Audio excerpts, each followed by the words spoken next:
12-Sided Stories is for mature audiences and often deals with topics that may be difficult for some listeners. Discretion is advised.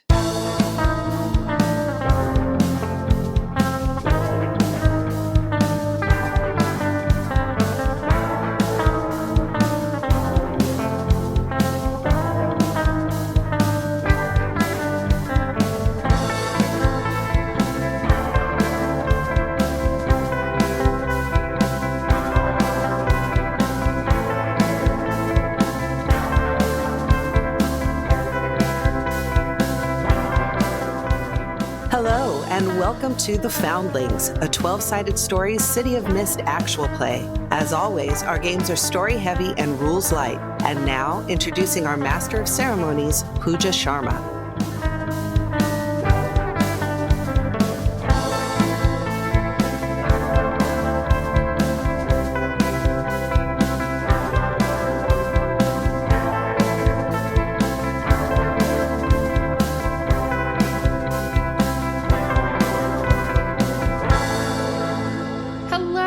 Welcome to episode 10 of The Foundlings, our City of Mist actual play. I am Pooja, the Master of Ceremonies for this campaign, and as always, I am joined by some amazing players who will have introduced themselves, starting with Saint. Hello, I am Saint, and I am playing Bly. She is our connection to the god Kokopelli. Ooh, almost said Gogopelli. That's his very fun brother.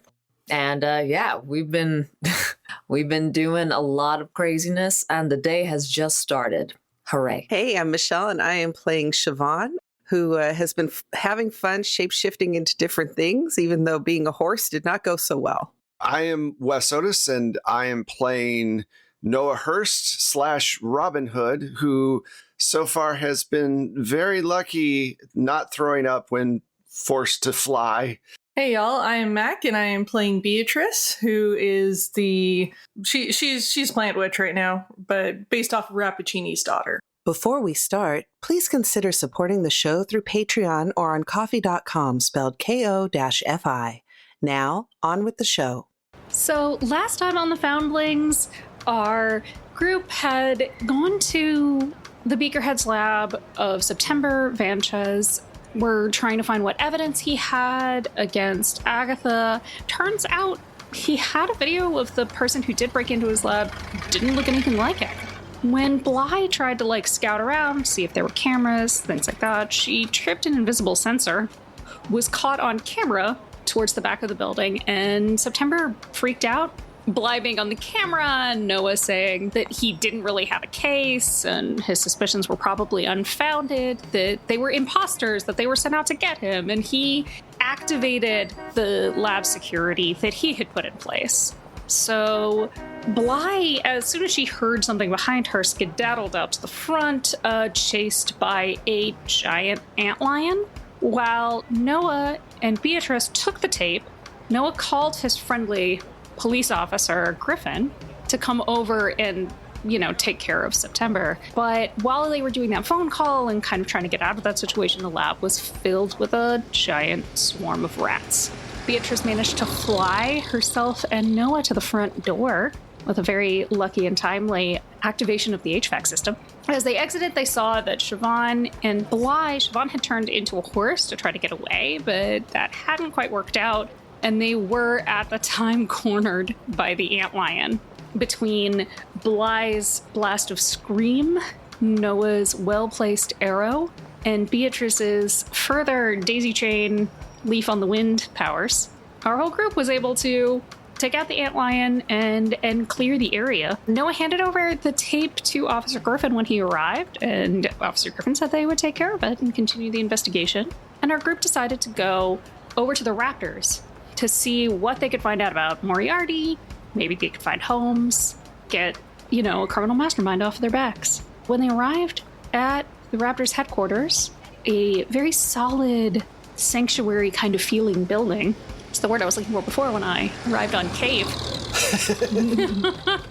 They were greeted by the receptionist, and he said that Patrice, who runs the Raptors, was expecting Noah and his group, and they could go directly up. So that is where we will pick up. Y'all are in the elevator, headed up to the top floor of this building downtown. So, Patrice? I am almost 100% sure that we're being listened to right now, judging by the security of this building. I don't know Patrice, so I am very shocked that I was expected. I don't know what this is going to be, so hopefully we won't be... It feels like we're kind of jumping out of the, something frying pan into something else. I don't know. Right. I get what you're putting down there. Thanks. Yes. Well, I'm thinking to myself, me looking around at cameras last time didn't really help, but I guess that's all I can do. And this elevators are just like, what does it look like? Is it like a capsule? What's the situation? It's a pretty brushed steel box. There's a very obvious camera in the corner. Unlike, there's no hidden anything. There is one of those fisheye lens, whatever, with a little mirror so that they can monitor what's going on. It's got a pretty complicated security panel, but there's also safety tools. That's not what they call them when they're in elevators, but brain. Doesn't want to work. They use an X card in this elevator? You know what I mean, like emergency stop, call for help buttons, Right. Whatever. It's not like a death trap, is what I'm trying to say. Cool. That's it's not me messing up for once, so I can't even think of what it is now. I mean, you could say this the call buttons. And, Yeah. emergency call button. Emergency call. Yeah, it's all good though. I haven't been in an elevator in years. Okay. Well, I guess the only thing I immediately do is wave at the camera because I can't help myself. It's just like eyes on me. Mm-hmm. But yeah, wow. All right. Well, there's nothing really to do here, but I guess mentally prepare. I did say that out loud. Listen to the music. Right. Oh yeah. What kind of music? It's very unobtrusive, like rather than the general like Kenny G kind of whatever. It's a much more classical Eastern European feel. But like that's only you knowing that because music is your thing, because it's gone through so many iterations that like yeah, it's like I know barely the foundation is Beethoven. It's 2/3 of Beethoven. That's like how when you get down to an eighth of a teaspoon, it says just a pinch. Right. Do y'all have anything else you want to do before you reach the top floor? No. There's no like thing to discuss while being observed, I suppose. Yeah. Okay. When the elevator doors open and you are out onto it's another room that like you're at the top of a building, but you feel like everything around you is very, very solid. The color palette is more of like a muted gray with interspersements of green accents, not plant life. As far as you can tell, there's nothing plant in here, but it all has that kind of feel of like solidity around you. And there is another desk in front of you, and there's like a little waiting area that leads back into an office. The door is currently closed. Everything, the furniture and everything, it's very high-end, it's very quality. It looks like it would be comfortable, but not cozy. And what are the acoustics in this room for no particular reason? As you walk along the floor, which is it's not a soft flooring. It's like a marble or a granite kind of high-end, understated. But you can hear faint echoes of all of your footsteps, unless somebody is wearing super soft-soled shoes. All right, I'm noting that for, nothing in particular. For no particular reason. Yes. Start snapping. As you walk out the door, the assistant, who is a woman probably in her mid to late 20s, very put together suit that is just 3 shades off of the rest of the decor in the room, stands up to greet you. She says, "Oh, Mr. Hurst, Miss," and then all the rest of your last names that I can't remember at the moment. I'm sorry. Oh, insert names.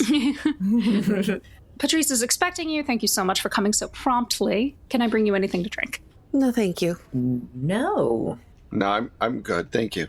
Well, if you'll just go right in. And she gestures towards the door. All right, so go in, totally ready for get taken out by a clever girl. All right. And as you come in, there's a woman standing in front of her desk as you come in. She is dressed like 80s power suit, but with much more functional movement built into it. And pristine, sharp cuts, the whole nine. But also you kind of get the impression, you have to wonder, are those shoulder pads or are those just her shoulders? So she's built. The solidity that comes from the building, you also feel kind of that same solidity from her. That's the impression. She is not the one doing the moving in the move or be moved situation. And she says, "Oh, thank you so much for coming. I know it must seem strange since we've never met before, but of course I am Patrice. I own and run Raptors Incorporated. We are, as you know, a security company and have a great many clients." Yeah, I am a bit shocked that you were expecting us to be here. You obviously are really good at investigation and figuring out where someone's going to be next. I guess that's a good thing for a security company. I'm at a bit of a loss here because I know what I would like to ask you, but it seems like you have information that you would like to either ask us about or something. So maybe laying cards on the table to figure out where we all stand would be kind of a good thing at this point. I do appreciate a straight shooter. What I think the most important thing for you to know at the moment is that one of our current clients informed me that your arrival would be imminent and that you were eager to meet him and that he also was eager to meet you. So Moriarty. I don't know who that is, but if you'll join me in this side room, I'm sure everyone's questions could be answered in a most amenable and calm way. Okay. We'll warn you as we go in that violence will be met with disproportionate force. We are under contract to protect my client. I take those contracts very seriously. I will not have the name or reputation of my company besmirched by, no offense, but 4 randos who are walking in without an appointment. Are we clear? I'm going to follow Noah's lead because he's a good leader. I don't know about that. I just say, yeah, of course we understand, but you should know that we only act out when we're attacked ourselves. So as long as no one's trying to physically harm us, everything should be fine. Yes. And that is definitely what Mr. Nicastro would say happened after your meeting with him. Don't believe everything you hear from your clients. Right. Anyway, you want to get this ball rolling? Wonderful. As long as we all understand each other. And she leads you into the office is like rather large and also has an adjoining conference room. So she leads you there. There's a rather large table. And at the opposite head of it, a man is sitting, very well dressed, very put together, kind of looks like a dean at a university. Like if you had to guess a profession for someone, you would be like, you work at Harvard. When you walk in, he says, well, this is at the later range of my calculations on when you would arrive, but still within completely reasonable bounds. So that's good. What? Okay. I, of course, am Trevor Walcott, and I understand that the 4 of you have been making great waves in the community over the last few days. I mean, that wasn't our intention when it started, but it seems to have escalated into that as we've slowly worked through each layer of the onion. It has been quite fascinating to watch, I must admit, that I wasn't sure when I was informed, little birds tell you all kinds of things, that the 4 of you were investigating your foster mother's disappearance. I didn't at first expect you to get anywhere, but you have been most enterprising and surprising in a very good way. And I do believe that we could all come to quite the arrangement. Okay. You have the upper hand. continue on, what would you suggest? Oh, of course.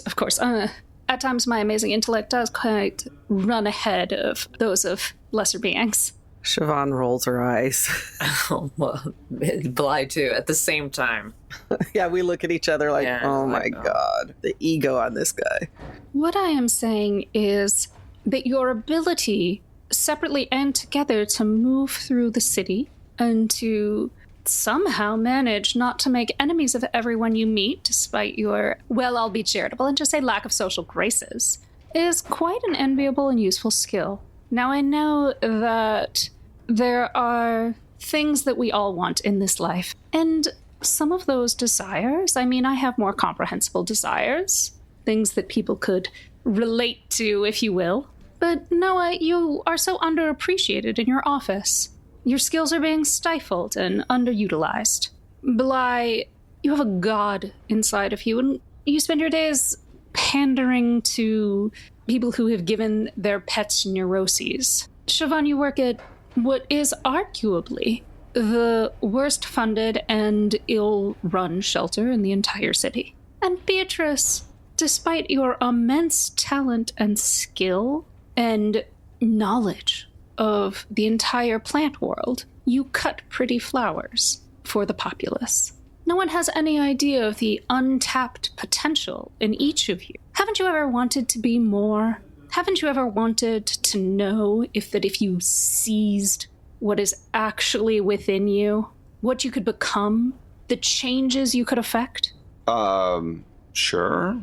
Well, of course you have. Because there's no reason why you should be limited by the rules and regulations and ridiculous fantasies that regular mortals have. The only thing that is keeping us from ascending to my true place in this city, from all of our true places in this city, is that the awakened are chosen at random. We currently have no control or a veritable selection process. Those who should have powers and legends growing and coming forth from the other world into ours, it's wasted.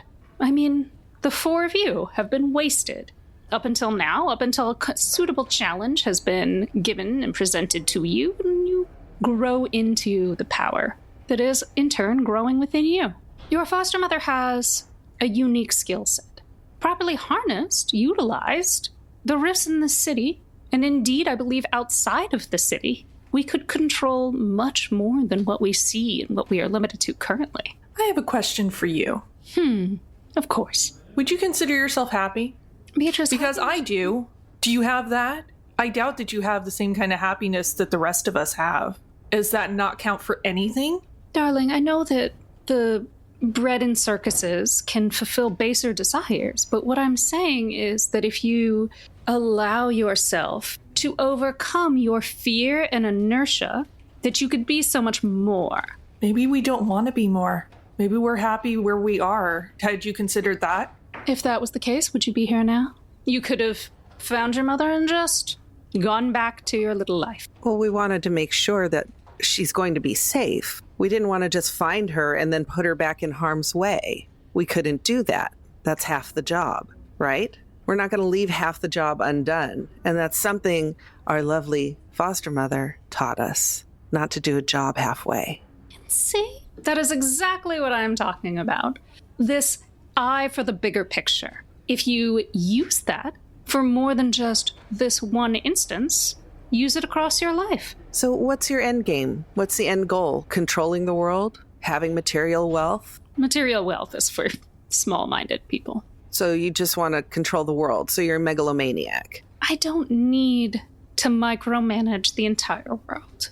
What I didn't say believe, need. I said want. What I believe is that if we are able to awaken the proper people with the proper legends, that we could harness the power to change the world for the better. Ah, God complex. Okay, got it. And just curious, God complex man, which god or What rift do we have the pleasure of speaking to today? Oh, a good professor doesn't give you the answers. You have to find them for yourself. So it's a test? A good professor just did, Professor Moriarty. Yeah, we whomped on a couple of your goons not long ago. We've heard the name. I mean, not all tool is created perfect, but you work with what you have. Tool is a good word. So you want to awaken certain rifts that you feel will help the world in whatever way you feel the world needs to be helped. I mean, let me ask you this. In your work as a prosecutor that you cling to so dearly, do you feel like this is a utopia? Do you not see the injustice? Do you not see the corruption? Do you not see just in the last 2 days, have you not seen the crime? Have you not seen all of this around you? Well, yeah, I deal with crime and horrible things on almost a daily basis. It is terrible. The problem with what you're suggesting, and you know, no disrespect towards your great intellect, but every time someone comes out with these kind of proclamations of making a utopia, it's usually somebody has to give up a lot of themselves for that to happen. And that's a dangerous thing. You basically forcing people to see the world you want it to be in a way. And that leads to fascism, and that's not a good look. It's not a utopia. Utopias are fairy tales. They're make-believe. They don't actually happen, no matter how smart someone is. No, and I am not intrinsically attempting to change the entirety of human nature. What I am saying is that currently the legends that grow within us operate on a micro scale, and that they are, at heart, the distillation of human desire, human hope, dreams, everything that we could ever want to be. But normal people don't realize we're even here. It just looks like something else to them. So I guess my question is when you say fix things, what specifically are you looking to change, and how does that involve us? Well, it pains me to have to distill down all the nuance, but I suppose this is the social media generation. Text and Twitter, that's all we know anymore. Go ahead. That with the power to select and influence when and where and who becomes a rift, as the legend inside me has grown, as the legend inside you have grown, that we will be able to destroy the veil that separates rifts and mortals, to enact change on a macro scale, as I said. But who gets to determine who becomes a rift? Now that is what I am offering the four of you. Of course, one person will always be susceptible to their own personal biases. So what is necessary is a council. Now, personally, I believe that council should be made up of those who are able to work towards a common goal, as any governing body needs to be. So a council of gods. Of rifts, at least. I mean, are you not, Bly? Well, Bly is, but the rest of us aren't. Do you have a technology that can determine who a rift enters? And what that rift will be? There have been great strides made. This city is full of ingenious people doing all kinds of ingenious work. The beakerheads. Mm-hmm. So the answer is currently no, though. The answer is currently, while we have the theoretical structure, what we need is the power source. Someone say, with the power to influence the threads of fate. Is Patrice still in the room? She is. She is in kind of a relaxed, ready position by the door. There's only one door. Mm-hmm. I've been thinking, there's no possible other exit, right, from this room. Mm-mm. Cool. So I say to him, so basically you want to do harm to our foster mother for your quote unquote greater good. And the trade-off is that you're giving us the power to decide who becomes a rift and who doesn't. I do not specifically want to harm your foster mother. I merely want... Well, if you're using her as a power source, then you're harming her or you're enslaving her. Either way, it's harmful. I mean, she could come willingly. She could be part of the council herself. I'm not trying to set up a clothing factory that instead of jeans produces rifts.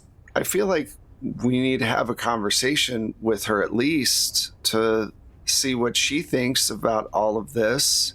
I'm going to be quite honest with you. We're not going to let her be physically forced into anything. Of course not. You know, there's that. And, you know, this meeting is informative to both of us, of course. So I think at this point, the best thing for us to do is to go and have a really big conversation about what all this means and come back to you with our decision to whether or not we want to be a part of this or if we want to take a hard pass.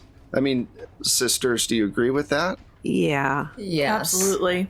Completely understandable. One should never come to the table, as it were, without time and mental energy spent in comparing all of the pros and cons. I'm sure that we will be able to come to an agreement that is satisfactory for all parties.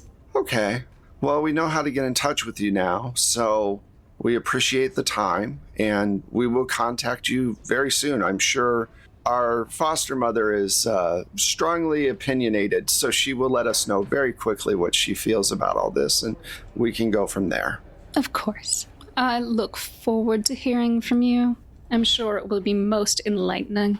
So get up and start heading for the door. Yes. While looking around for the dart guns. Yeah. No one attacks you, nothing. Like, Patrice walks you out to the elevator. Well, we're on our way out to the elevator, and Moriarty's not with us, correct? Mm-hmm. No, he is sipping his tea at his table. Yeah, I look at Patrice and go, and you're good with all this? Contract's a contract, lady. I get that. We don't... Sense of a moral compass in there that's off kilter? He's not actually hurting anybody. Yet. And we don't pass judgment or, prosecute for thought crimes. Leave that to the prosecutor's office. It's funny how sturdy she is and not 1 ounce of self-preservation. And I said that out loud. I don't give a shisa. Well, to that, she looks at you and she says, well, I am definitely sturdy, but the self-preservation, maybe you're the one who should get some of that. But like I said, no one is here to harm you. I don't want any violence in my office. No violence. We're just wondering if you have a soul. That's it. You obviously don't. We'll talk to you later. We hit the button. Yeah. I'll hold my tongue. Wait until we get out of this building. Till we're out. They let us walk out. It's fine. Mm-hmm. No one stops you on the way out. The receptionist is doing whatever receptionists do when people are not entering and needing to be tending to. She's on her phone. Yeah. Or he's on his phone. Right? Yeah. Yeah. Well, as soon as we're in the car, I want to... I'm worried about them bugging the car. Even the car. Like, where... Okay, I'm just like, we need to... Go back to my place. Can we talk about stuff? I don't even want to say where we're going. Yeah. I just kind of motion to the car because I give you the I have an idea look. And we then go out to whatever public park, probably the one that you all went to before, and go into the middle of the public park and have a conversation there so that they can't follow us back. Obviously, they've got a lot of ears to the ground, as it were, so we don't want to be followed back to the apartment. When we're there, I'll say, at this point, we don't know who's been bugged. Moriarty's already using the beaker heads, we can tell. They're using the raptors, who have obviously lizard-like ethics. All they had to do was hire them. Yeah, that's not hard. What they're suggesting, it's basically humanity oppression in a way at the end of the day, because you know that he says it's not about control, but it's about control. About control. It's all about control. Yeah, it's not even worth entertaining. No, not at all. It's just how do we stop it at this point? Well, I think the Crimson Crocs would definitely not want him to be in power. And I think the Thieves Guild would definitely not want him to be in power. And I know there are other groups who don't want to be under somebody else's thumb. The Coven, for sure. Yeah. And maybe Hollister can break a story that could help us out. Those are all good ideas, definitely. Mm-hmm. We might need to employ every avenue here. That's what I'm thinking. Yeah.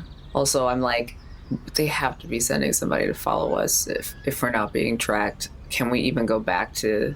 I don't think we can go back. I think we have to figure out if there's some way for us to contact the Coven. The Coven and Lacey can contact the Crocs.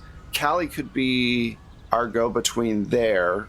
We need to meet in a neutral spot, basically, is what I'm trying to say, so that we can talk with all these parties and come up with a plan on what to do. And it has to be, like, now. Because the longer we wait, the more difficult it's going to be.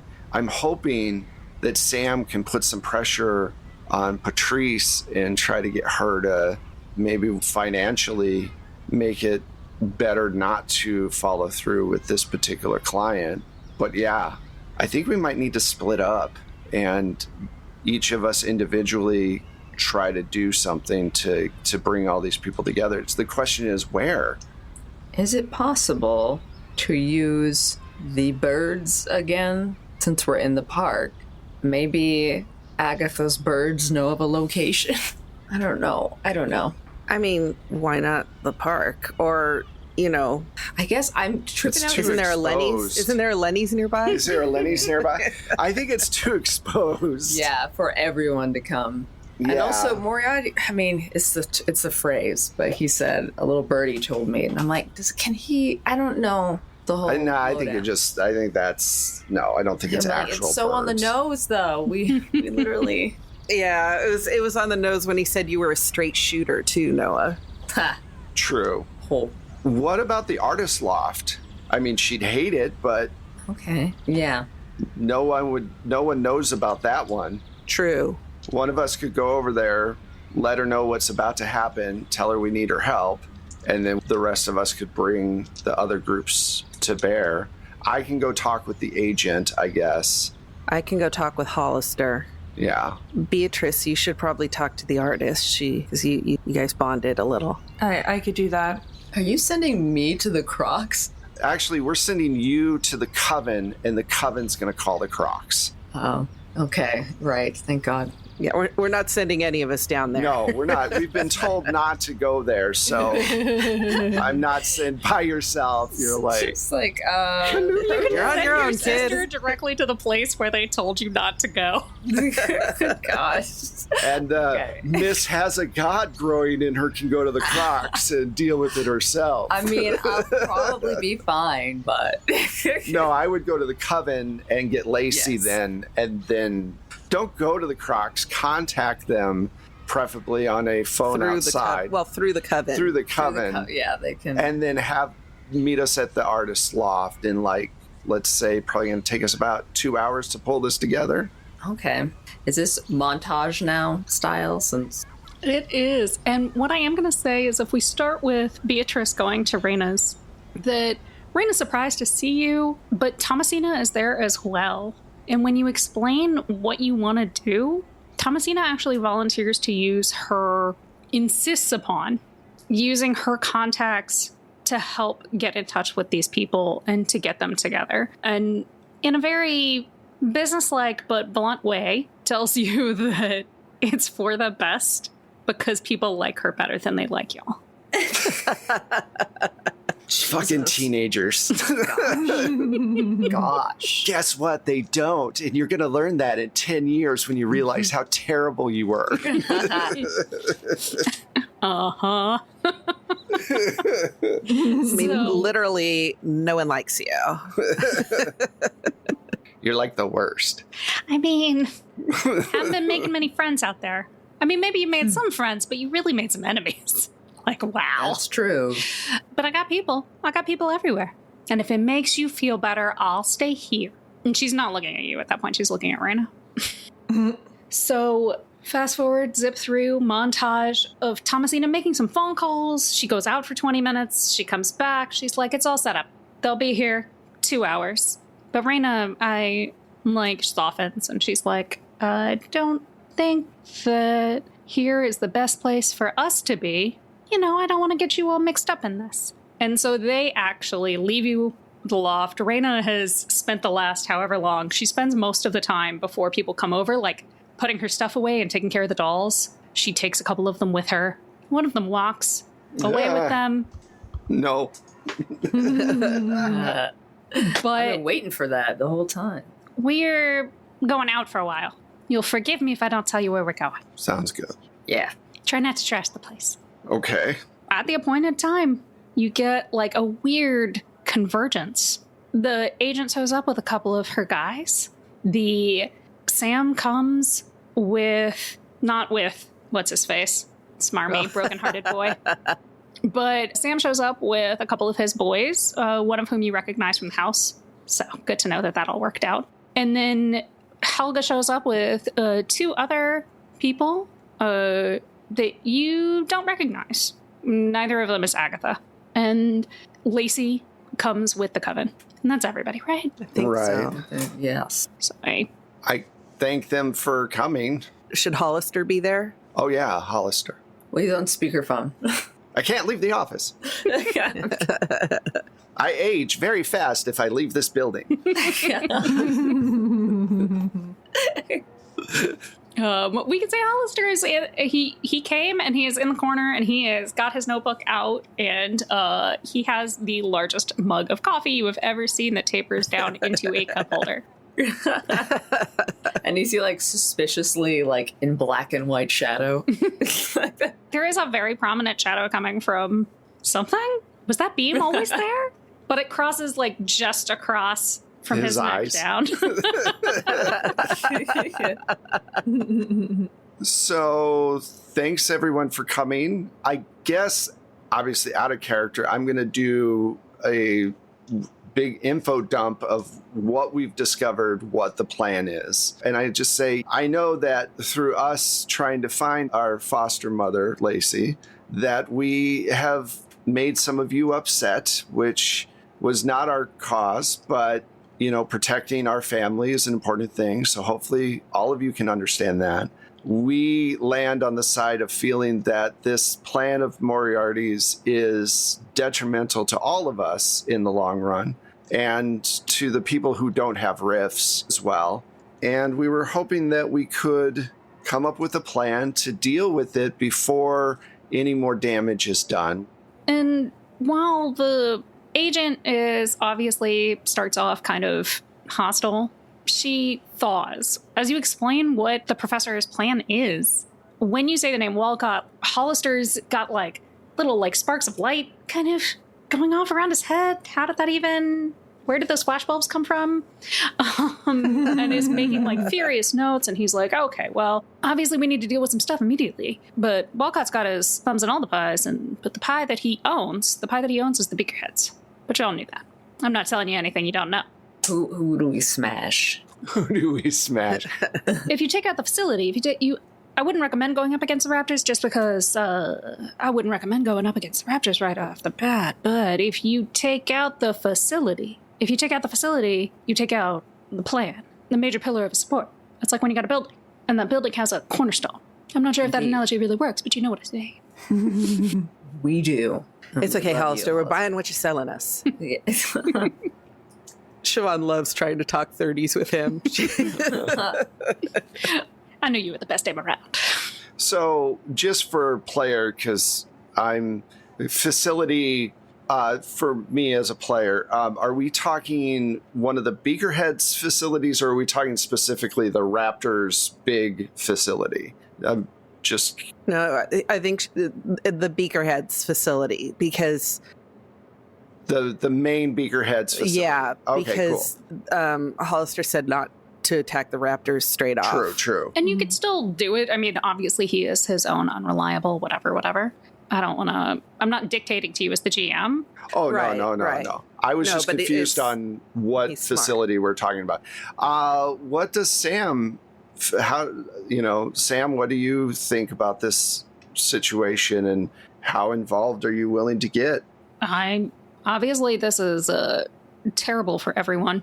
We do not need to be ruled by some council of would-be gods. True. And as many problems as the status quo has, I would rather the status quo than whatever the hell this guy is selling. Crocs will back you up. All right. How many Beakerhead labs are there? There are 4 main ones. One of them you've been to. There are 2 others in the city, and then there is a kind of side complex just outside the city limits in the burbs. And that would be their largest, I would say, most strenuous stronghold. So if they're going to be doing any sort of technology that could possibly change the course of the world, it would be there. Most likely. It is their most isolated laboratory.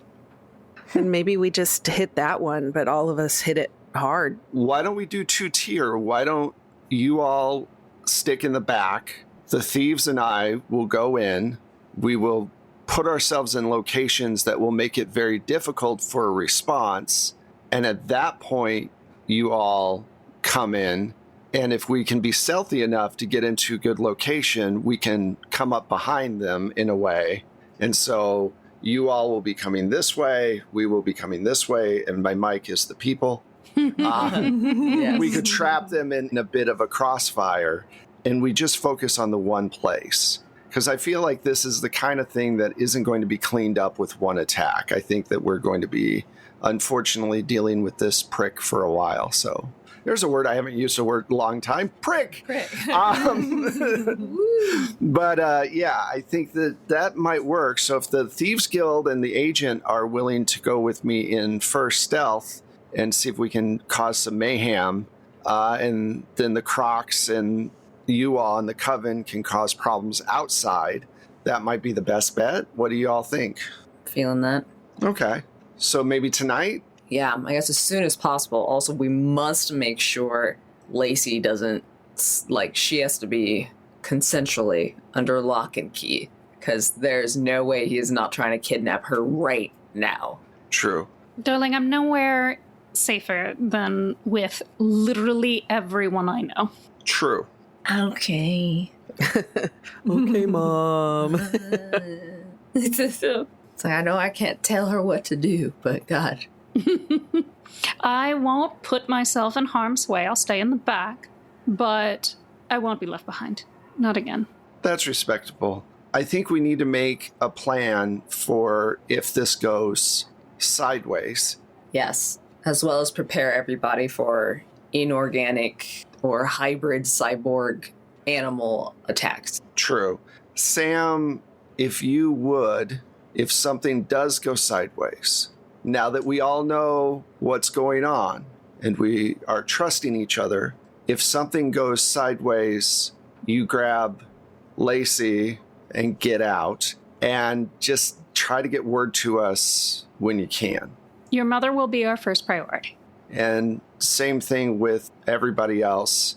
We're working together on this. So if you have hidey holes that we can all disappear to, mainly looking at the agent, that would be great. The second this goes off, we all become targets. So if it goes bad, there's not much I can do to keep us out of the spotlight of the law, as it was. Understood. All right, let's go do it. All right. So everyone scatters a little bit to gather their horses, and sounds like we're all going to meet at the compound. The far off compound, yeah. Yes, the suburban compound. And we looked at if it was possible to get some sort of blueprint situation from Hollister. I'm assuming there's going to be lots of surprises, but we have some sort of knowledge of all right, the basics of the building, right? Yep. So Hollister gets you a layout of the property and a blueprint of the building. There is a very large central room at the center of what looks like kind of a cross between a mansion and a castle. Somebody had some terrible taste. You couldn't choose one or the other. No, okay. As this meeting ends and you were able to convince everyone and come to a consensus that Noah and the thieves will infiltrate the facility, and the other forces will do more of a frontal attack. I'm going to go in with Noah and the thieves. Ooh, I love those words. So y'all are able to get a map of the compound from Hollister, and you actually end up with kind of an odd delivery from Thomasina that details some of the defenses and how to bypass them around the property itself. She wasn't able to get information about the interior, but there is now a map that you have detailing which paths are safe versus which ones will literally blow you up. So you should be able to get around the outside much more easily as well. Cool, that works. It comes attached with a note that says, "Consider our debts cleared." All right. So, yeah, get the agent and any other sneaky sneaks and look at the information that we have and see how well we can sneak into the compound. Just to establish, I brought noise things, brought a ridiculous lifeguard whistle, and I brought a megaphone, kazoo. I do have one. All she's missing is a tuba. I was like, can I rock that? No. You can polka them to death. And with that cheesy joke from myself, we're going to end episode 10, part 1 of the Foundlings. This episode was so big that we had to chop it into 2 sections. So the other section, part 2, should be in your feed right now. Both of these came out at the same time. Take a listen.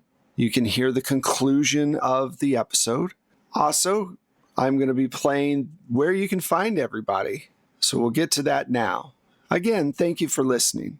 I am Pooja, and you can find me on Twitter at LADesigirl. That's LADESI girl, and pretty much all the other socials is Forgotten Saves. If you want to hear me play some RPGs, I am on Happy Jacks RPG with the a quest RPG that's a pirate game right now, and I play a literal cat person.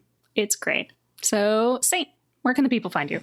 All right. Hello. Yes, I've been your Bly. I'm also Saint or Saint Spider. And you can find me being very not so musical. Honestly, I'm sorry. On Twitter at Saint Spider TV. That's SAINTSPIDER TV. And I'm here and there in the TTRPG space. So keep an eye out for me. Hey, I'm Michelle, and you can find me on Twitter at Michulu. That's MICHULHU. And I am musical. And so you can find my music and Wes's amazing sound effects if you subscribe to the Plate Mail Games catalog through BattleBards. Hey y'all, I have been and will continue to be Mac Beauvais. You can find me online as @StrangeLikeThat. The Twitter, the Instagram, the Facebooks, my website, all that good stuff. Hello, I'm Wes Otis, and you can find me on Twitter at Plate Mail Games. You can also find the show at 12 Sided Stories, the number 12, and then Sided Stories on Twitter. You can find us on Tuesday nights on Twitch playing different games. And you can also find us on our website at 12sidedstories.com. You can also find there all our links, which will lead you to our Discord, where you can talk to us about games and all of our shows and stuff like that. If you want to help out the podcast and the stream, go over to Patreon or Coffee and join up there, or give us a shout out on social media, or throw some stars or a review at us on your favorite website, and let us get in touch and let us know what you like. We appreciate that. Like I said earlier, this is the end of part 1 of the Foundlings episode 10. This is a huge episode, so go listen to part 2. It's pretty awesome. We'll talk to you soon. Bye. Bye.